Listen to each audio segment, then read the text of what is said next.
যাদের arthritis problem আছে first degree সবে মাত্র হাঁটু ব্যথা হতে শুরু করেছে, ফার্স্ট ডিগ্রি আর্থারাইটিস প্রবলেম আছে তাদের জন্য উপকারী। যাদের থার্ড ডিগ্রি মানে অনেক বেশি হচ্ছে তারা কখনই করবেন না।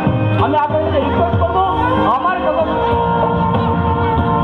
আমার কথা শুনে যোগাসন করবেন না, যোগাসন অবশ্যই শুরু করবেন একটা ট্রেন অভিজ্ঞ টিচারের আন্ডারে। আমার কথা শুনে যোগাসন করবেন না, আমি তো আপনাকে একটা বেসিক আইডিয়া দিলাম, কিন্তু অবশ্যই শুরু করবেন একটা ট্রেন অভিজ্ঞ শিক্ষকের আন্ডারে। এরপর বজ্রাসন করলে আগে খুব বেসিক যে উপকার হয়, খাওয়া দাওয়ার পর বজ্রাসন করলে আমাদের ডাইজেস্টটা খুব ভালো। আমরা যে রাত্রে খাই সেটা ডাইজেস্টটা খুব লেট হয়, তার কারণে চলো অধিক রাত্রে খাই এবং রিচ খাই। তাই জন্য খাওয়া দাওয়ার পর যদি বজ্রাসন করা যায় তাহলে ডাইজেশনের পাওয়ারটা বাড়ে। তার অনেক সায়েন্স আছে, সেখানে বিষয় যাচ্ছি না কারণ আমাদের অনেক প্রোগ্রাম আছে। বজ্রাসন হয়ে গেল। নেক্সট পশ্চাৎ হচ্ছে পবন মুক্তাসন। Pawan মুক্তাসন single leg.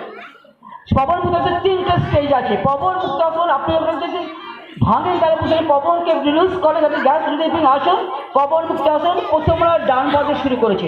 কেন ডান পাশে শুরু করেছে তার একটা সায়েন্সে, বিকজ আমাদের শরীরের ভেতরে পেটটা যদি থাকে বৃহদন্ত্র ক্ষুদ্রান্ত্র এইভাবে শুরু হয়েছে, তো বৃহদন্ত্রটা আমাদের ডান দিকে আছে। দ্যাটস ওয়াই ফার্স্ট শুরু করেছে পবন মুক্তাসন ডান পা দিয়ে। এটা একটা পেটের পর চাপ পড়ে এবং পেটের গ্যাসকে রিলিফ করতে সাহায্য করে, দ্যাট ইজ দ্য পবন মুক্ত আসন। ছেড়ে দাও বাঁ পায়ে করো। এবার করছে বাঁ পায়ে ক্ষুদ্রান্তকে চাপ দিচ্ছে, বাঁ পায়ে করছে পবন মুক্ত আসন। এরা একদম প্রথম স্টেজ, এরা সকলেই প্রথম স্টেজ, তাই একটুখানি একটু নার্ভাস ফিল করছে কিংবা একটু গুলিয়ে ফেলছে, বাট আপনারা সেইভাবে দেখবেন এদেরকে, প্রফেশনালি চোখে দেখবেন না প্লিজ। ছেড়ে দাও। এরপর হচ্ছে দুপাই একসঙ্গে পবন মুক্তাসন তিনটা স্টেজ অবশ্যই করতে হবে। প্রথমে ডান পা অবশ্যই প্রথমে ডান পাতে শুরু করতে হবে, কারণ বৃহদন্ত্র লার্জ ইনস্টেজ আমাদের ডান দিকে আছে। দেন লেফট সাইড বাঁ পা, তারপর দুপা একসঙ্গে। That is a full round of পবন মুক্ত, কমপ্লিট পবন মুক্ত আসনা। ছেড়ে দাও। এরপর এরা যে দেখাচ্ছে ওরা নিজেদের কিছু ট্যালেন্ট, কিছু প্রতিভা, কিছুটা সৃজনশীলতা ওরা দেখাতে চেষ্টা করছি।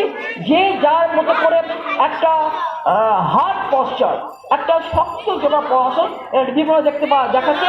তার বেনিফিট বলা সম্ভব নয়, আমি যদি নামটা বলছি কে কি যোগা পশ্চারটা করছে। করো বাবা তোমরা শুরু করো একটা পশ্চার। এখানে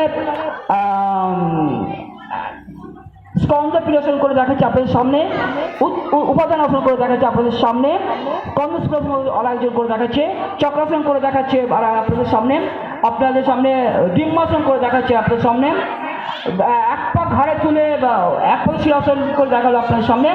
এরপর ছেড়ে তোমরা সবাই চক্রাসন এক পা তুলে করে দেখালো, চক্রাসন এই চক্রাসন করে দেখালো। অরিজিৎ দেখাচ্ছে ডিম্বাসন, কি করে দেখো একটা করে দেখো। ডিম্বাসন ডিমের মতো আকৃতি হয় বলে ওটা ডিম্বাসন।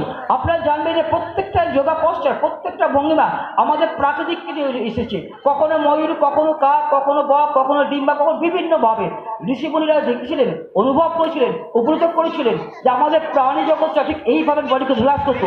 সেখানে এসে যোগা ভঙ্গি ডিম্বাসন। সেটা সকলে পূর্ণ শেষের করা হলো সার্থক। ওকে বিপুল সেটের লক্ষ্য দেখালো। থ্যাংক ইউ সবাই, চলে যাও। ধন্যবাদ সবাইকে।